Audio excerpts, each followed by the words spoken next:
का अलायंस नहीं बन सकता। जो against BJP, against the narrative and agenda BJP जो काम कर रहे हैं, उनका तो जाहिर सी बात है उनके साथ उनका कोई भी मुझे नहीं लग रहा कि उनके साथ अलायंस बन सकती है। अब जो जिसमें आइडियोलॉजिकल डिफरेंसेस हो वहाँ नहीं बन सकता। हाँ, सिमिलर आइडियोलॉजीज़ में भी, सेक्युलर आइडियोलॉजीज़ में भी ये मिल सकती हैं, अलायंस हो सकती है। हम भी उम्मीद करते हैं कि हमें भी शायद कहीं ना कहीं अलायंस की ज़रूरत पड़ सकती है।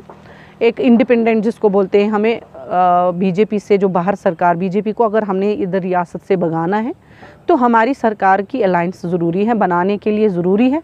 तो वो जिस किसी भी पार्टी के साथ होगी अलायंस तो वो तो होएगी, वो पार्टी हाईकमान का मसला। बात जो जम्मू कश्मीर की जमहूरियत, जिसमें डेमोक्रेसी, अगर आप in terms of Jammu and Kashmir देखेंगे तो ये सबसे ज़्यादा माजूर हो गई थी यहाँ की जो लोगों का, जो एक लोगों के ख्यालात जो थे जमहूरियत को लेके।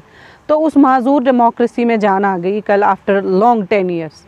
इलेक्शन का ऐलान हुआ, इस चीज़ को लेके हम election commission of India, election commissioner of India के भी मशकूर रहेंगे कि चलें finally, better late than never, इलेक्शन का ऐलान हो गया। कश्मीर के लोगों को फाइनली अपनी एक इलेक्टेड रिप्रेजेंटेशन चुनने का कोई हक मिल रहा है, उनका वोटिंग राइट उनको वापस मिल रहा है। डेमोक्रेसी यहाँ रिवाइव हो रही है, जो ख़त्म हो चुकी थी, लोगों का डेमोक्रेसी पर से भरोसा ख़त्म हो गया था। अल्टीमेटली अगर ये चीज़ हो रही है, इलेक्शन हो रहे हैं जिसका हमें दूर दूर तक अंदेशा भी नहीं लग रहा था कि यहाँ कहीं इलेक्शन भी होंगे, तो चलो अल्हम्दुलिल्लाह अगर इलेक्शन की डेट आई है, मैं इस चीज़ को लेके बहुत खुश हूँ।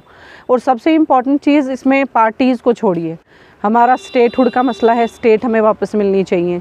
दफ़ा 370 के अगेंस्ट भी यहाँ बहुत सारी पार्टीज़ हैं, या उसके फेवर में भी बहुत सारी पार्टीज़ हैं। मैं फेवर में हूँ कि जम्मू कश्मीर के लोगों को जिस चीज़ से उनकी सहूलियतें उनको जो मिलेंगी, उनका जो एक हक है, उनका जो स्टेटस है, स्पेशल हमारी जो आइडेंटिटी है वो सेफ़ रहे, उसको हम रिवाइव कर पाएँ, वो मेरी ज़िंदगी का मकसद है। ये मैं ज़ाती तौर पे आपको बोल रही हूँ।